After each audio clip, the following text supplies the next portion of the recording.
keep going. You know, to me, I'm just like, you don't get it, you know.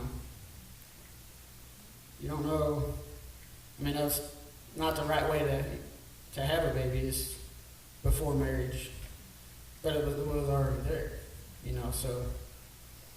But it just stirs me up. But I'm passionate about it because I struggled with it and know what it's like.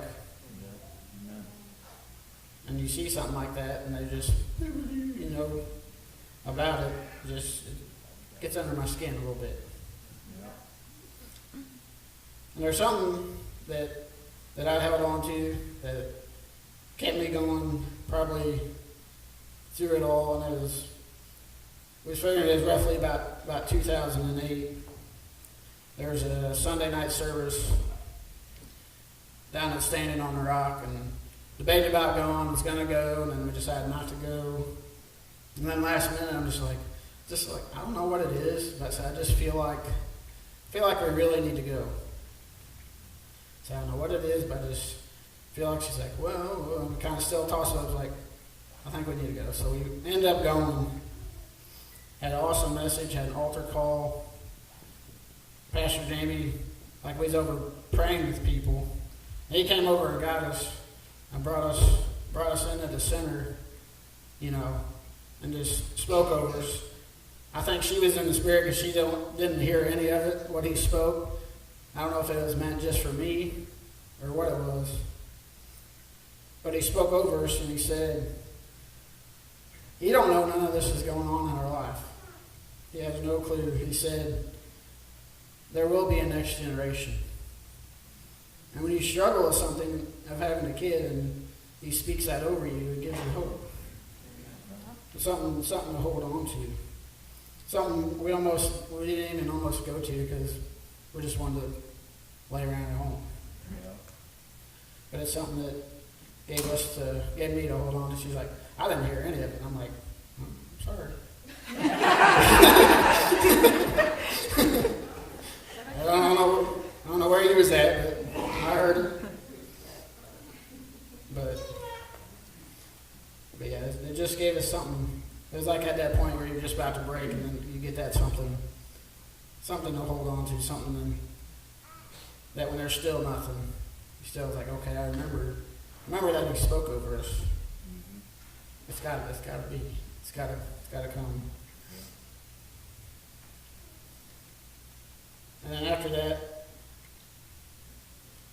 wife had numerous trips to St. Louis. Come to find out she had fibroids, and that's what was causing her not to be able to get pregnant. And she went down a total of 6 times to have these removed. She'd go in, they'd be removed, and they'd come back thinking they got them all, then more would resurface. She'd go back thinking they'd be gone, more would resurface. 6 times. Where, you know, when you go in for surgery, you never know what could happen, what could take place, especially on where a child is going to grow. You're having all that work done. The scar tissue, the other procedures to get rid of that. And all that stuff costs quite a bit of money. It starts adding up. We had to eventually take out a loan because we just couldn't afford it anymore, and all the bills were still coming in. So we had to end up taking a loan to cover all that. We couldn't afford to go any further. That's it. You know, we're not going to be able to have kids. We can't afford to go any further. And five years after being spoken over, we got pregnant. 9.5 years after getting married, we got pregnant. We're going to look at Jeremiah 29:11.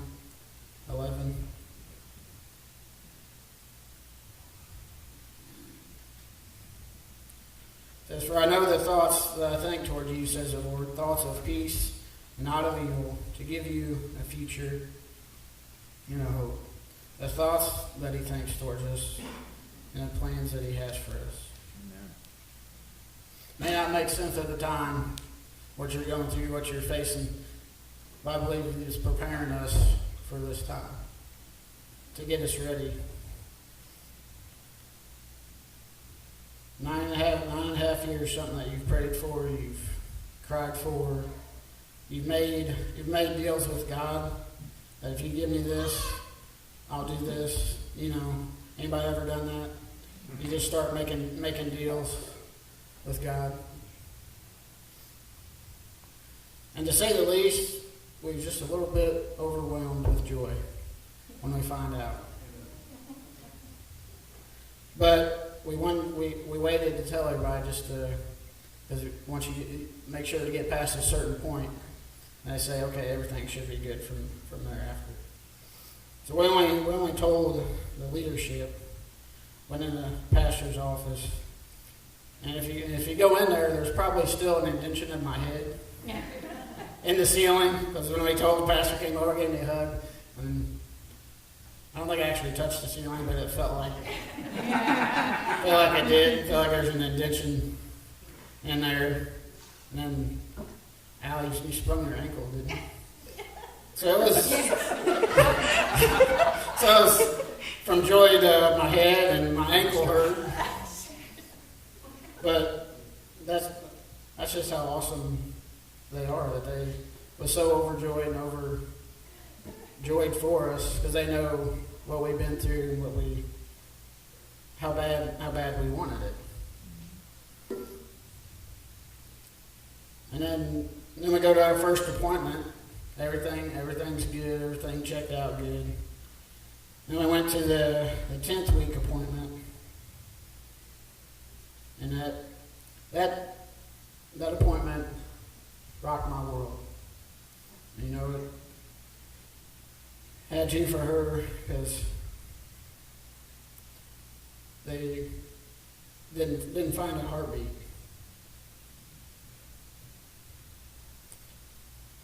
And you won't convince me that doctors don't care, because when she came in that room at first, she was just like so excited for us, because she's been there through it and has helped us out through it all.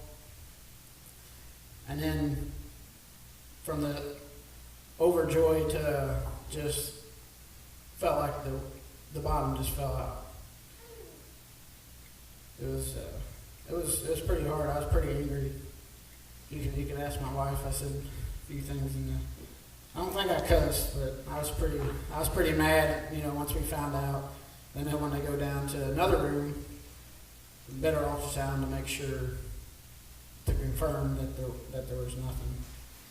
The wife and the doctor kind of said something about being overweight, and this is where I kind of said something I shouldn't have said. And there's a bigger girl sitting out in the waiting room, pregnant, everything going fine, and she's like, yeah, maybe you just need to lose a little weight. It took everything I had to wait for the doctor to go out, and I'm like, there's a fat girl sitting out in the lobby. Don't tell me that. I was just mad. That was just what flew out of my mouth.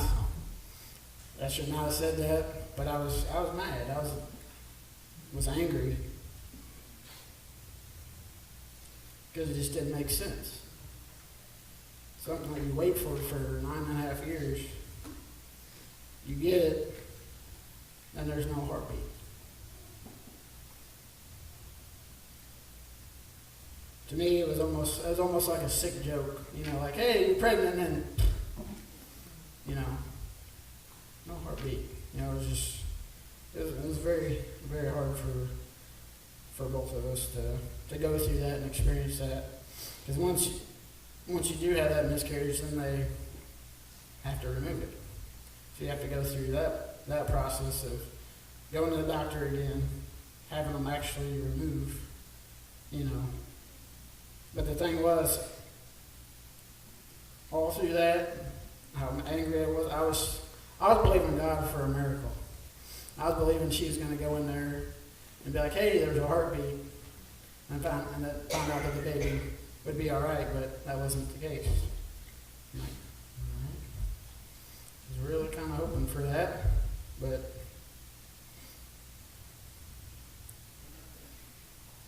and what was the hardest, I think, for me is watching my wife go through all that, the numerous surgeries, the getting pregnant, the losing it, having it removed. Because it was affecting me, but it wasn't affecting my body, so to speak. She was going through all this physical stuff.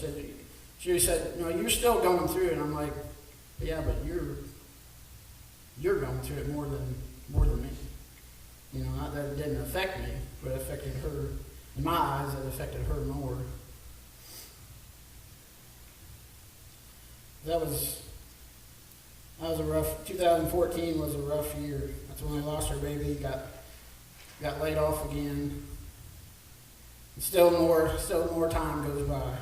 So I have that in the back of my mind about what Pastor Jamie spoke over about getting prayed for here, you know, how many times. Still had that hope after all we went through and experienced, still trusting God, still believing. And what changed it for me is probably one of the most overwhelming presents that I've ever had. And I don't know, there's no way to describe what I was feeling at this moment, but it was just something, like God brought something up in me. And I told God, I said, God, I will still serve you even if we don't have a child. And you talk about just an overwhelming presence, just overwhelming, I felt like I was just floating almost. All this weight was lifted off because I told him that, and I believed it with all my heart that no matter what, I'm going to serve you through it all, whether we have a child or not. And a little while later, we got pregnant with that little man back there.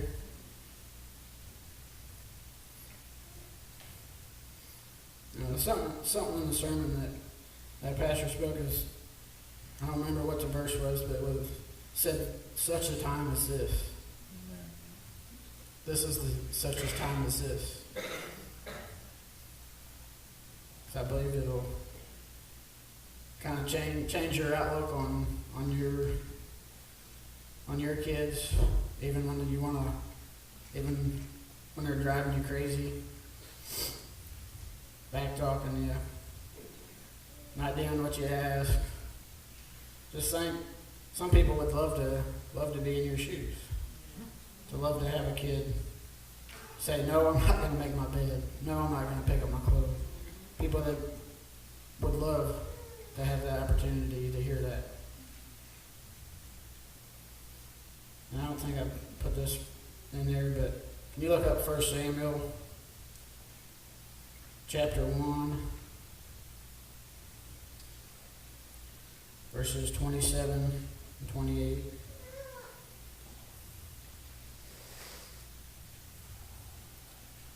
Not doing too bad time-wise. I told my wife, I said, when I first practiced it and rehearsed it, it was like an hour and 40 minutes. I said something to Pastor, and he's just like, oh. It's like, yeah, I need to cut some stuff out.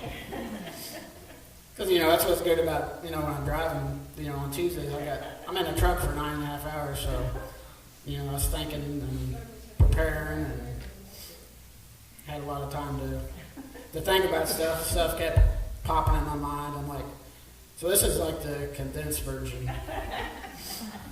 And it's still like 45 minutes. Got that verse 27. Got it? For this child I prayed, and the Lord has granted me my petition, which I asked of him. Next verse. Therefore I also have lent him to the Lord. As long as he lives, he shall be lent to the Lord. So they worship the Lord there. that was from Hannah's story of her experience, her sadness of not being able to have kids. She named him Samuel, which meant asked of the Lord. And she said, after Samuel is weaned, Hannah takes her little son to the Lord's house and leaves him in the hands of Eli, the priest. So something she prayed for, something she desired. And then after he was weaned, at that point, she went and lent him to the Lord. I don't know if I could do that. You know what I mean? Like, just go and just, here you go, you know, after something you've wanted for so long. But each year, she'd go and bring Samuel a new robe when she came to worship. Later, she becomes the mother of 3 sons and 2 daughters. So she dedicated her son to the Lord, for the Lord's work. And I can't wait for that time when we dedicate our little man here coming up. Because he truly is the miracle, the blessing in our lives. And I think in your lives, you know, as well, to see him and know what we went through and see him, you know, smiling and talking back to, you know, trying to talk to you and spitting up on you. And it's something with Allie. It's like a switch. It's like if we want him to spit up, we hand him to Allie, and then we get him back, and he's good. Get that out of the way. But a lot of people might not like their jobs, but for me, I owe my work so much for giving me an opportunity, because I was laid off at the time, putting in, you know, being laid off for the second time, you start, maybe I'm not really a good worker. You know, you get laid off, you know. I'm like, first time I kind of waited because it was union, and I'm going to get called back. And then after a while, the wife's like, you need to get the job. And went through, you know, Buckhorn for 3 years of just dirty, nasty. And then went to Monroe City, was better, but went from making almost $17 an hour down to $11 an hour. That's quite a difference. You know, like 4.5 years of making the lower wages you're working overtime, and you're still just going behind each and every month. But somehow you managed to keep afloat. Somehow you managed to pay your bills when it don't seem like it should. When you write it down on paper, the numbers don't add up that you should be able to pay your bills. Yeah. But God opened the door for me to get a job at Coral Wholesale, which I almost didn't go over there because I was going to fill out an application 2 or 3 a day, and I went in West Muncie. I filled one out at this FS for a job there. And I'm like, I seen the Coles in the paper, and I'm like, it's kind of bad. I'm like, well, I've already filled out 3 applications. I mean, it's rough. I'm tired. I need a nap. I filled out 3 applications today. Come on. What more has man got to do? But I decided, I heard my wife. Yeah. Heard my wife had the vision with the hand.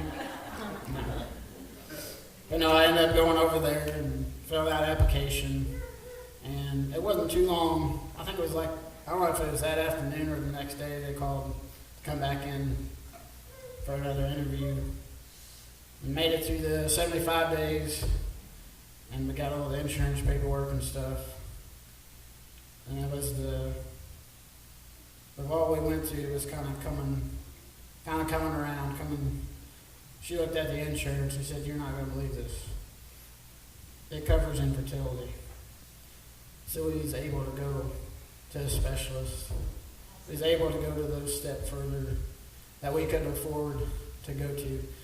So that's why I try to do my best every day at work, because I have so much to owe them for them giving me an opportunity to drive a truck. Something I never thought, imagined I'd be doing in my life. Amen. But I got the job. Got a driving job. Got days when everybody else was getting nights and second shift, and God opened that door. Said, "All right, I think you went through enough." It was what it felt like. It was just like, here it is, all this struggle, all this time, all this anger, all this pain. God opened that door. Amen.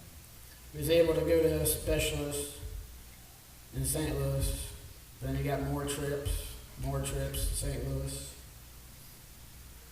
And then the month that she ended up getting pregnant, like the doctor was out of town because there was they wanted to check her ovulation and see when it gets to a certain point to give her this medicine that helps her ovulate, helps everything get going. And he was out of town. She went down there and was like, "No, they're not." She's like, "Well, I'm normally kind of a couple days behind." And they're like, "Whatever." So the doctor called and said, come back tomorrow. Because they was almost scratching it. Wait till next month. But the doctor called, "Come back tomorrow." Why would the doctor call? He's on vacation. Yeah. "Hey, come back in tomorrow." Went back in tomorrow.